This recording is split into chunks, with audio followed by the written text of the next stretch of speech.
Buenas tardes, buenos días, buenas noches, corazones apapachadores. Vamos a seguir con el método Kabbalah porque sigue la mar de interesante.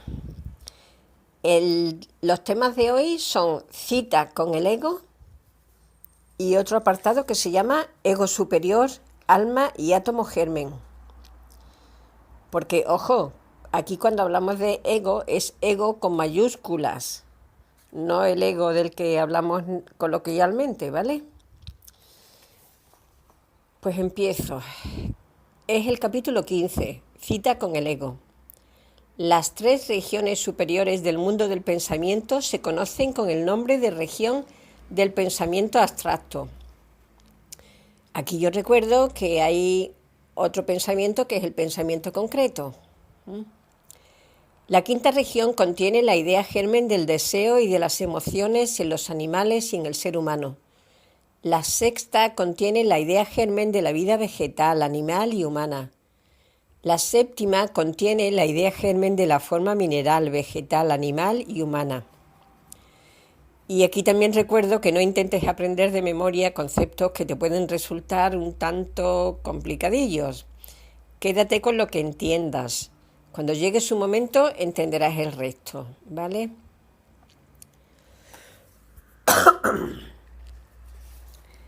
Esas son regiones sin formas determinadas. Todo es magma vivo, luminoso, puro soplo creador.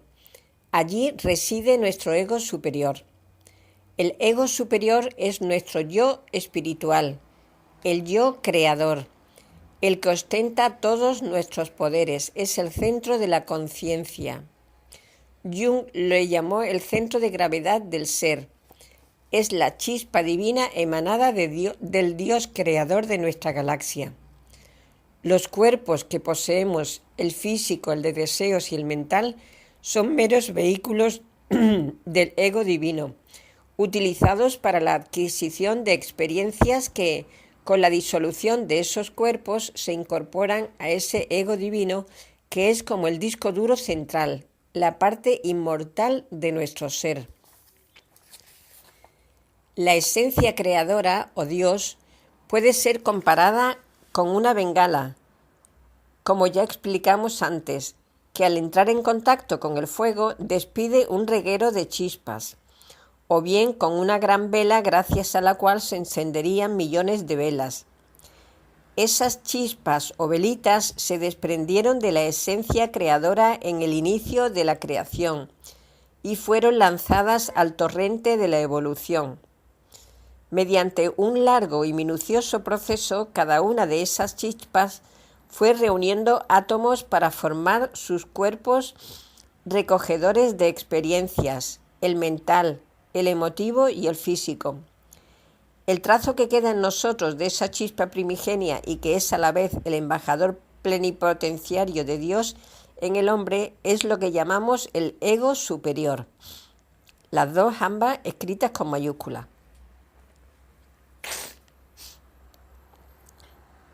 Personalidad divina o trascendente.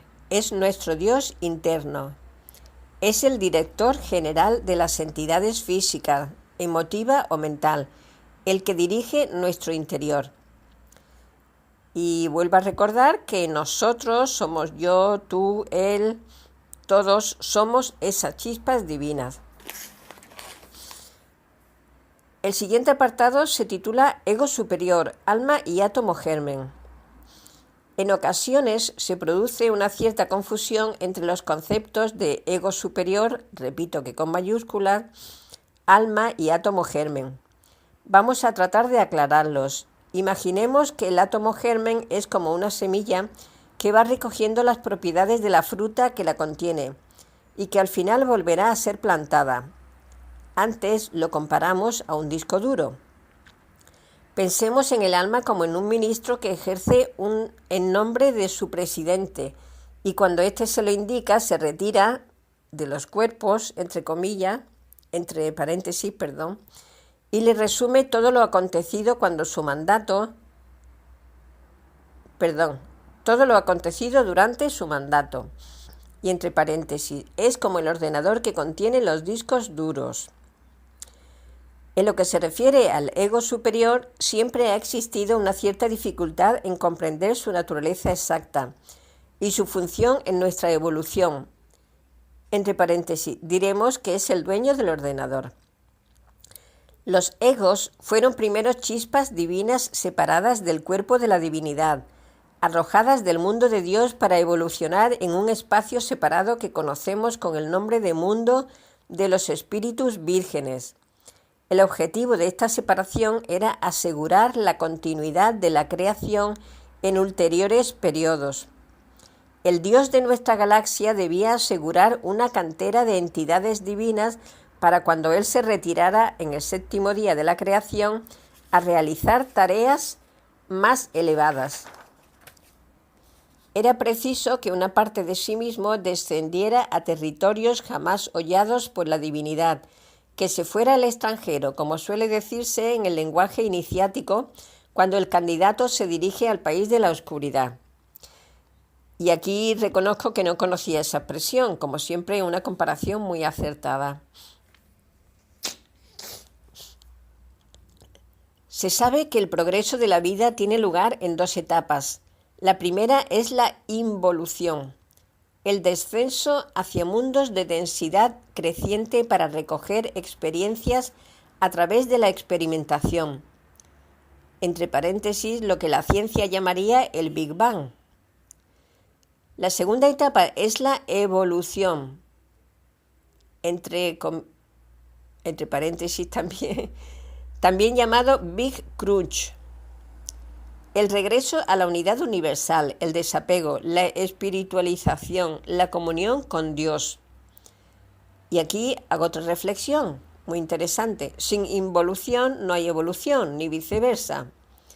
Hombre, conócete a ti mismo y conocerás el universo y los dioses, estaba en el frontispicio del templo de Delfos, donde acudían a preguntar acerca de su vida.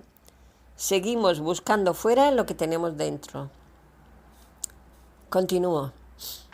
Una vez la etapa de evolución haya finalizado, la vida que ha conquistado la omnisciencia ya nunca podrá descender, y tampoco le apetecería hacerlo, puesto que su interés se centrará en comprender el funcionamiento, la vida que se desarrolla en los planos cósmicos hasta llegar al Ser Supremo.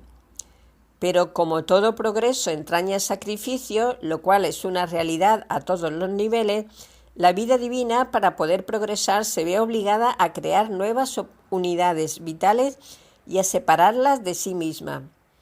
Esas unidades podrán descender en su involución a mundos más profundos, produciendo sus propias experiencias.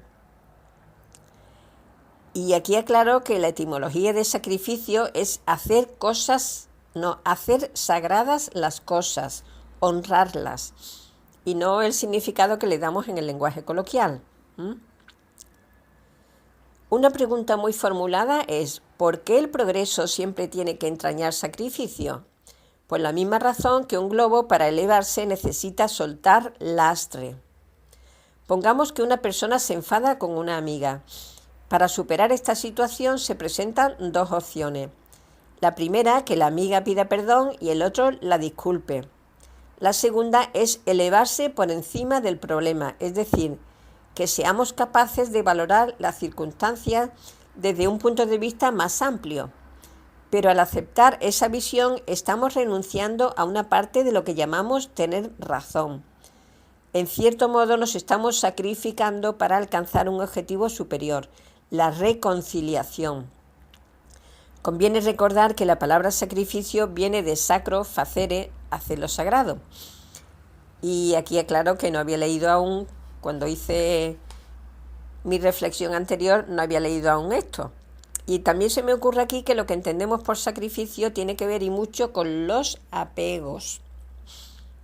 Sigo. Esta es la historia de los espíritus virginales. Para Dios, crearlos era una necesidad. Estas chispas divinas que somos nosotros, una vez diferenciadas del cuerpo de Dios, por poseer todos los atributos de la divinidad creadora, empezaron a sentir hambre de conocimiento.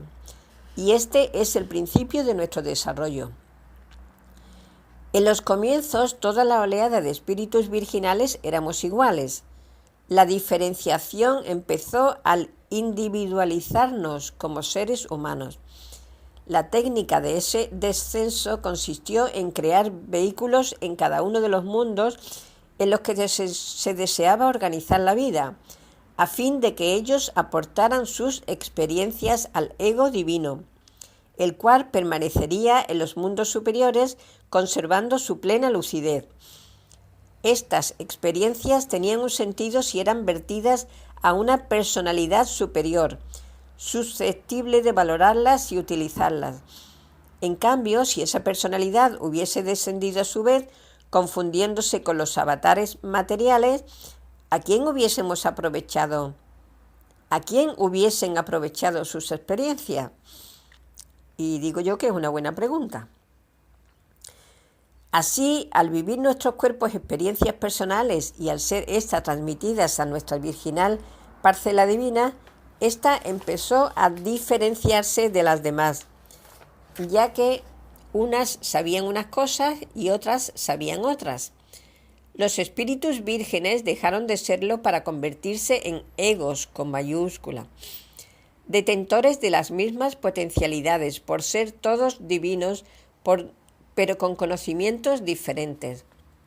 Desde su formación como espíritu virgen, diferenciado de Dios en el primer día de la creación, el ego, con mayúscula, permaneció en esferas que se conocen con el nombre de mundo del espíritu divino, mundo del espíritu vital, mundo del espíritu humano.